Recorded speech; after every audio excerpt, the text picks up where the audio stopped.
பெண்களுக்கான இடஒதுக்கீட்டை பேருக்கு அவர்கள் ஆதரித்தாலும் அடிப்படையில் மனுவாத சித்தாந்தத்தை கடைபிடிக்கக்கூடிய சக்திகள் கட்சிகள் என்கிற முறையில் நிச்சயமாக பெண்ணுக்கான சம உரிமை அல்லது பெண்களுடைய முன்னேற்றம்ங்கிறது அவங்க அஜெண்டாவில் இல்லை. அதனால வேற பல அரசியல் சதிகளை கணக்கில் எடுத்து தான் இதை கொண்டு வந்தாங்க அப்படிங்கிறது அப்போவே நமக்கு புரியும். அதனால் வந்த சட்டத்தை ஆதரித்து விட்டு இந்த 2 நிபந்தனைகளை ஏன் சேர்த்தீங்க, ஏன் தள்ளி போடுறீங்க அப்படிங்கிற விமர்சனத்தையும் எதிர்க்கட்சிகள் வலுவாக முன்வைத்தார்கள். சரி, 2023 முடிஞ்சது. அதுக்கு பிறகு பாஸ் பண்ண ஒரு சட்டத்தை நோட்டிஃபை பண்ணணுமா வேண்டாமா? இப்போ வரைக்கும் நோட்டிஃபிகேஷன் பண்ணாமல் கடைசியாக 3 நாள் அவசரமாக நாடாளுமன்றத்தினுடைய சிறப்பு அமர்வை கூட்டி 3 பில்லை தாக்கல் பண்ணுறாங்க.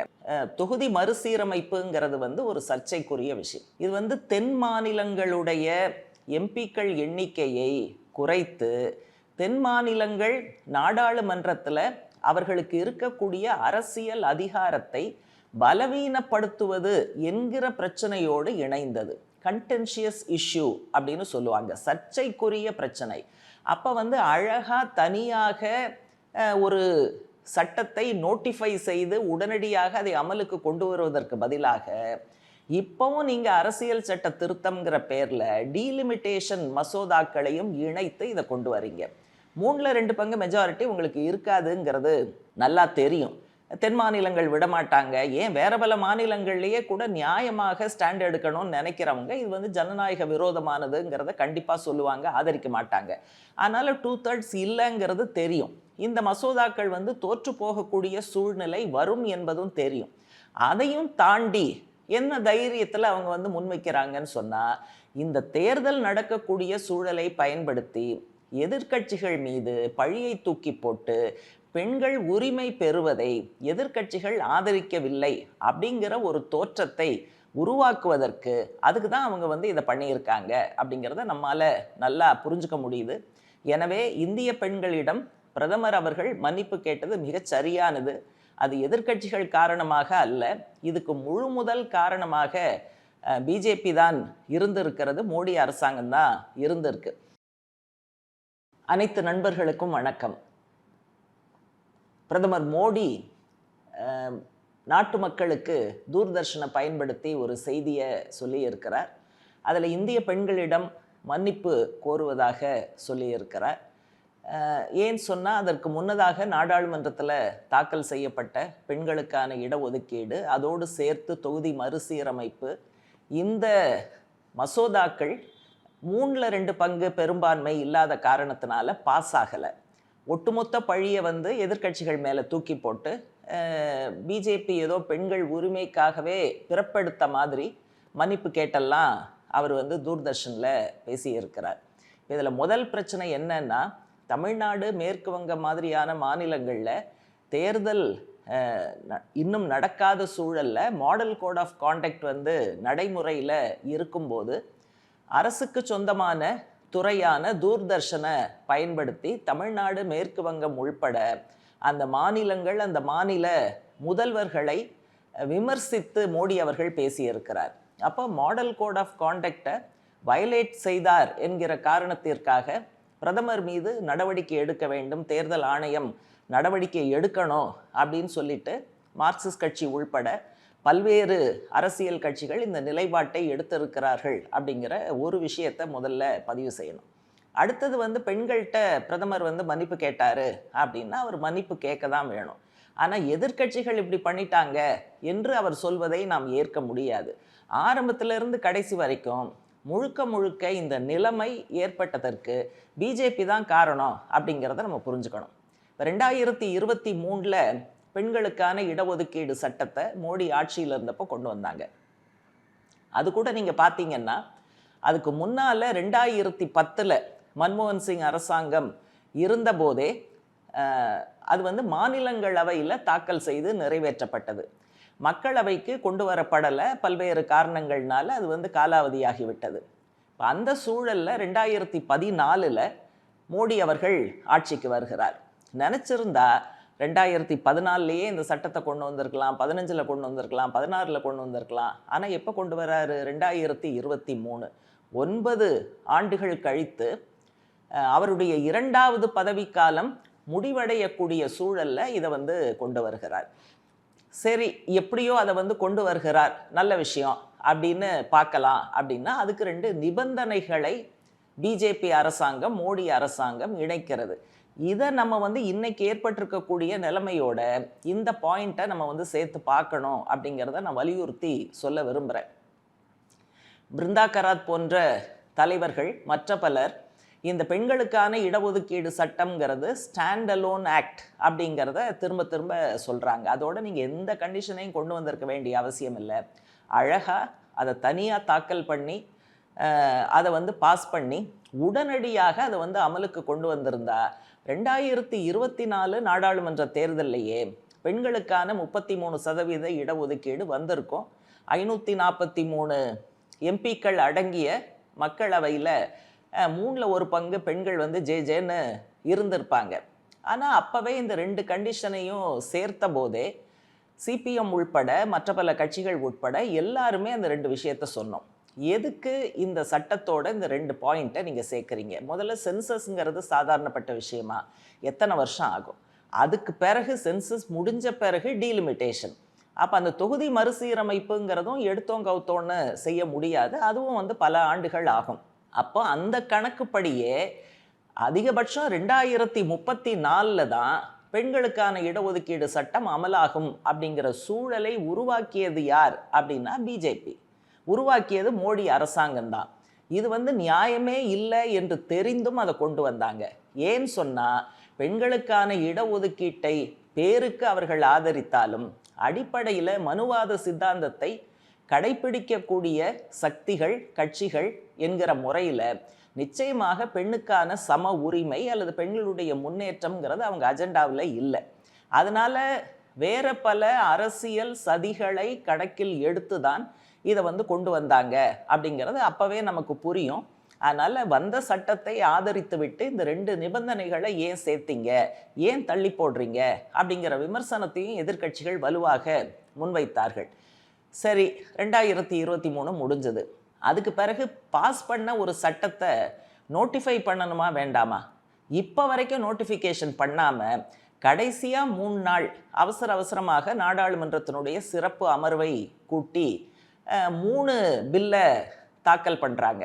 ஒன்று வந்து இன்றைக்கு இருக்கக்கூடிய 543ங்கிற எண்ணிக்கையிலிருந்து 850 மாநிலங்கள், யூனியன் பிரதேசம் எல்லாம் சேர்த்து 850. அதற்கு அடுத்தது மக்கள் தொகைக்கு ஏற்ப மாநிலங்களில் எம்பிக்களுடைய எண்ணிக்கையை அதிகரிப்பது, அதே போல் யூனியன் பிரதேசங்களில் அதிகரிப்பது. இது தனித்தனியான மசோதா. மொத்தத்தில் 3 மசோதா தாக்கல் செய்தார்கள். அப்போ அவங்க சொன்ன காரணம்னா அது வந்து பயங்கரமான வேடிக்கையான காரணம். அதாவது கேட்குறவங்களுக்கு எதுவுமே தெரியாது, கேப்பையில் நெய் வடியுது அப்படிங்கிற கதையாக தான். அரசு தரப்பில் என்ன சொல்லப்பட்டுச்சுன்னா, பெண்களுக்கான இடஒதுக்கீடு உடனடியாக அமலுக்கு வரணும் அப்படின்னு நாங்கள் ரொம்ப கவலைப்படுறோம். ஆனால் மக்கள் தொகை கணக்கெடுப்பு நடத்தின பிறகு தான் இது வந்து அமலுக்கு வரும்னா ரொம்ப லேட் ஆகும். ஆகவே நாங்கள் மக்கள் தொகை கணக்கெடுப்பை இதிலிருந்து அகற்றிவிட்டு நம்ம வந்து டீலிமிட்டேஷன், தொகுதிகள் மறுசீரமைப்பை மட்டும் இதில் இணைக்கிறோம். தொகுதிகள் அதிகமானால் பெண்களுக்கான இடமும் அதிகமாகும் தானே அப்படின்னு ஒரு கேள்வியை வைக்கிறாங்க. சென்சஸையும் டீலிமிட்டேஷனையும் யாரோ இணைச்சா மாதிரி, அதாவது ஜவஹர்லால் நேரு அமைச்சரவை இணைச்சா மாதிரி அல்லது மன்மோகன் சிங் அமைச்சரவை இணைச்சா மாதிரி மோடி தலைமையிலான அமைச்சரவை அதை வந்து கிளியர் பண்ணுற மாதிரி பேசுகிறாரு. உண்மையிலே கொண்டு வந்தது இவங்க தான். அதனால தான் அந்த பாயிண்ட்டை நம்ம வந்து கண்டிப்பாக ஞாபகத்தில் வைக்கணும்னு சொல்கிறது. எனவே இந்த மாதிரியான காரணத்தை சொல்லி அவங்க வந்து இந்த மசோதாக்களை முன்மொழிஞ்சாங்க. இதுலேயும் என்ன வருதுன்னு சொன்னால், நீங்கள் வந்து தொகுதி மறுசீரமைப்புங்கிறது வந்து ஒரு சர்ச்சைக்குரிய விஷயம். இது வந்து தென் மாநிலங்களுடைய எம்பிக்கள் எண்ணிக்கையை குறைத்து தென் மாநிலங்கள் நாடாளுமன்றத்தில் அவர்களுக்கு இருக்கக்கூடிய அரசியல் அதிகாரத்தை பலவீனப்படுத்துவது என்கிற பிரச்சனையோடு இணைந்தது. கண்டென்ஷியஸ் இஷ்யூ அப்படின்னு சொல்லுவாங்க, சர்ச்சைக்குரிய பிரச்சனை. அப்போ வந்து அழகாக தனியாக ஒரு சட்டத்தை நோட்டிஃபை செய்து உடனடியாக அதை அமலுக்கு கொண்டு வருவதற்கு பதிலாக இப்போவும் நீங்கள் அரசியல் சட்ட திருத்தம்ங்கிற பேரில் டீலிமிட்டேஷன் மசோதாக்களையும் இணைத்து இதை கொண்டு வரீங்க. மூணில் 2 பங்கு மெஜாரிட்டி உங்களுக்கு இருக்காதுங்கிறது நல்லா தெரியும். தென் மாநிலங்கள் விடமாட்டாங்க, ஏன் வேற பல மாநிலங்கள்லேயே கூட நியாயமாக ஸ்டாண்ட் எடுக்கணும்னு நினைக்கிறவங்க இது வந்து ஜனநாயக விரோதமானதுங்கிறத கண்டிப்பாக சொல்லுவாங்க, ஆதரிக்க மாட்டாங்க. அதனால் 2/3 இல்லைங்கிறது தெரியும். இந்த மசோதாக்கள் வந்து தோற்று போகக்கூடிய சூழ்நிலை வரும் என்பதும் தெரியும்.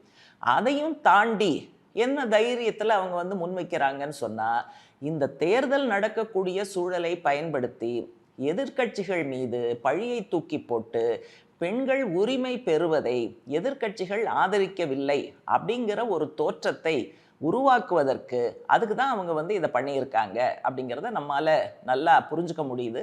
எனவே இந்திய பெண்களிடம் பிரதமர் அவர்கள் மன்னிப்பு கேட்டது மிகச் சரியானது. அது எதிர்க்கட்சிகள் காரணமாக அல்ல, இதுக்கு முழு முதல் காரணமாக பிஜேபி தான் இருந்திருக்கிறது, மோடி அரசாங்கம் தான் இருந்திருக்கு. இன்னொரு விஷயம் இதில் என்ன சொல்ல வேண்டியிருக்குன்னு சொன்னால், பெண்களுடைய உரிமைக்காக அவ்வளவு கவலைப்படுபவர்களா பிஜேபியும் மோடி அரசாங்கமும் அப்படின்னு பார்த்தா இல்லை.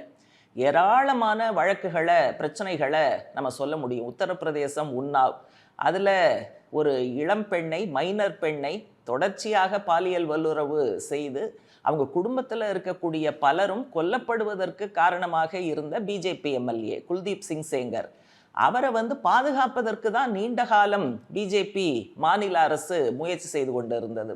அதே போல் ஹாத்ரஸ் வழக்கு, ஒரு தலித் வகுப்பை சார்ந்த இளம்பெண் கொடூரமான முறையில் கும்பல் பாலியல் வல்லுறவு செய்யப்பட்ட அந்த வழக்கிலையும் குற்றவாளிகளை பாதுகாப்பதற்குத்தான் அந்த பிஜேபி கட்சியும் சங் பரிவாரமும் அரசாங்கமும் முயற்சி செய்து கொண்டிருந்தது. அதே போல் ஜம்மு காஷ்மீரில் கத்துவா, ஒரு 8 வயது சிறுமி கும்பல் பாலியல் வல்லுறவு செய்யப்பட்டு கொடூரமாக கொல்லப்பட்டு சாக்கில் போட்டு கட்டி சாக்கடையில் வீசி எறிஞ்ச மிக கொடூரமான ஒரு வன்முறை. அதில் குற்றவாளிகளை கைது செய்யக்கூடாது என்று நடத்தப்பட்ட ஒரு ஊர்வலத்தை தலைமை தாங்கி வழி நடத்தியது அந்த மாநிலத்தில் இருந்த 2 பிஜேபி அமைச்சர்கள் அப்படிங்கிறத நம்ம மறந்துவிடக்கூடாது. அதே போல பில்கிஸ் பானு உள்ளிட்ட பெண்களை பாலியல் வல்லுறவு செய்து பில்கிஸ் பானுவினுடைய குழந்தையை உட்பட கொடூரமாக கொலை செய்து அந்த குடும்பத்தில் அநேகமாக டோட்டலாக முழுசாக கொலை செய்த அந்த குற்றவாளிகள் வேற வழி இல்லாமல் உள்ளே போயிட்டாங்க. அவங்கள தப்பிக்க அந்த நேரத்தில் வேற வழியே இல்லை. ஆனால் தண்டனை காலம் முடிவதற்கு முன்னாலேயே அவர்களை விடுதலை செய்ய வைப்பதற்கான முயற்சியை செய்து விடுதலையாகி வெளியில் வந்த உடனே ஜெயில் வாசல்ல சங் பரிவாரம் லைன்ல நின்று அந்த கொடூரமான குற்றவாளிகளுக்கு இனிப்பு வழங்கி மாலை போட்டு கௌரவித்த காட்சிகளை எல்லாம் நம்ம வந்து பார்த்துருக்கோம். அதே போல டெல்லியில் மல்யுத்த வீராங்கனைகள், அவர்களை தொடர்ச்சியாக பாலியல் துன்புறுத்தல் செய்த பிஜேபி எம்பி, அவரை வந்து கடைசி வரைக்கும் காப்பாற்றினாங்க. அவரை வந்து அவர் மேலே கை வைக்க விடவே இல்லை. தலைநகரில் மல்யுத்த வீரர்களும் வீராங்கனைகளும் எத்தனை நாள் போராட்டம் நடத்தினார்கள், எவ்வளவு கதறினார்கள், கண்ணீர் விட்டார்கள். அதனால தலைநகரில் நடந்த விஷயத்தையே கூட மோடியினுடைய அரசாங்கம் பெருசாக கண்டுக்கலை. அதனால் இந்த முறையில் பல உதாரணங்கள் நம்ம வந்து தாராளமாக சொல்ல முடியும்.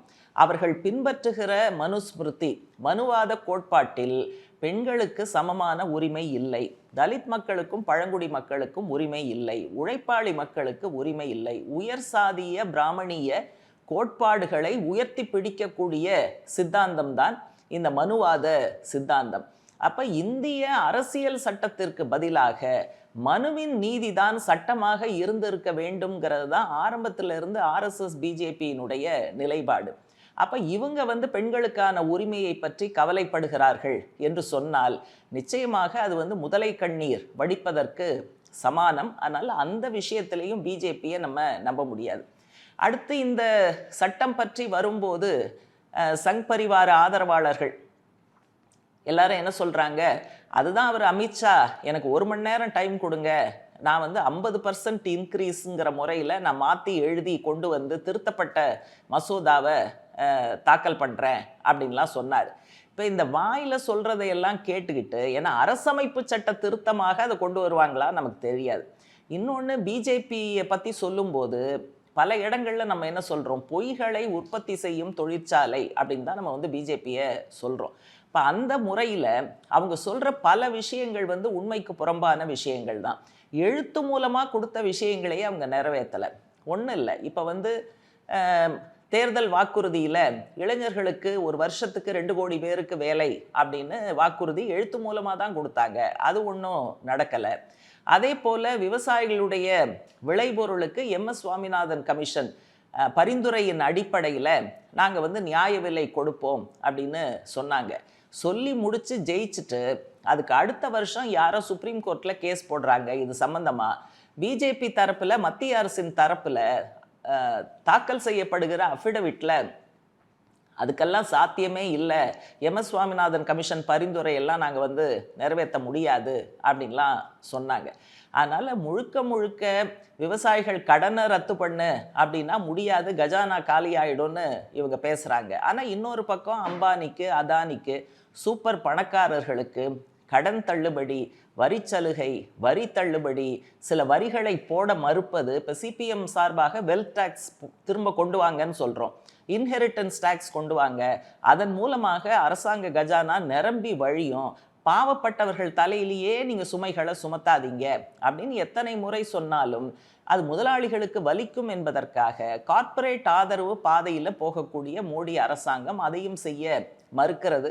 நீங்கள் பல சர்வதேச அறிக்கைகள், ஆக்ஸ்ஃபாம் அறிக்கை உட்பட இன்இக்வாலிட்டி, சமத்துவமின்மைங்கிறது வந்து இந்தியாவில் மிக மிக மோசமாக அதிகரித்து இருக்கிறதுங்கிற விஷயங்கள்லாம் வருது.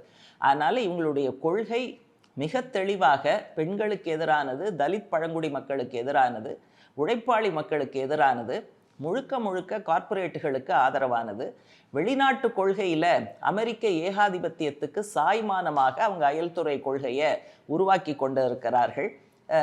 தொழிலாளிகளுக்கு விரோதமான பல சட்டங்களை இந்த காலகட்டத்தில் கொண்டு வந்து அவர்களை எல்லாம் அவர்களுடைய வாழ்வாதாரத்தை அழித்து கொண்டு இருக்கிறார்கள். அதனால் பெண்களுக்காக நாங்கள் இருக்கிறோம் அல்லது நாங்கள் வாயில் சொல்கிறத நம்பி எதிர்க்கட்சிகள் எங்களுக்கு ஆதரவாக வாக்களிக்க வேண்டும் என்பதையெல்லாம் நம்ம ஏற்க முடியாது. எனவே இந்த பெண்களுக்கான இடஒதுக்கீடு சட்டம் நிறைவேறாமல் போனதற்கு முழுக்க முழுக்க மோடி அரசு தான் காரணம். மறுபக்கம் ஜனநாயகத்தை பந்தாடக்கூடிய விதத்தில், தென் மாநிலங்களுடைய அரசியல் அதிகாரத்தை பலவீனப்படுத்தக்கூடிய விதத்தில் அவர்கள் கொண்டு வந்த டீலிமிட்டேஷன் அந்த மசோதா தோற்று போனதுங்கிறது எல்லா விதங்கள்லேயும் நியாயம். நல்ல நிறைவாக நாங்கள் என்ன சொல்ல விரும்புகிறோன்னா, இப்போ கூட பெண்கள் மேலே அக்கறை இருக்குது அப்படின்னு ஒரு பேச்சுக்கு நீங்கள் காட்டணும்னு விரும்பினா மற்றது எல்லாத்தையும் விட்டுட்டு இந்த 33% இடஒதுக்கீடு மசோதாவை மட்டும் தனியாக நோட்டிஃபிகேஷன் செய்து இந்த 2 நிபந்தனைகளை எடுத்துவிட்டு உடனடியாக அடுத்த தேர்தல்லையே 33% இடஒதுக்கீடு கொண்டு வரப்படுவதற்கான முயற்சிகளை நீங்கள் செஞ்சீங்கன்னா ஜனங்க ஏதோ நீங்கள் சொல்கிறதுல ஒரு கால்வாசியை நம்புவாங்க.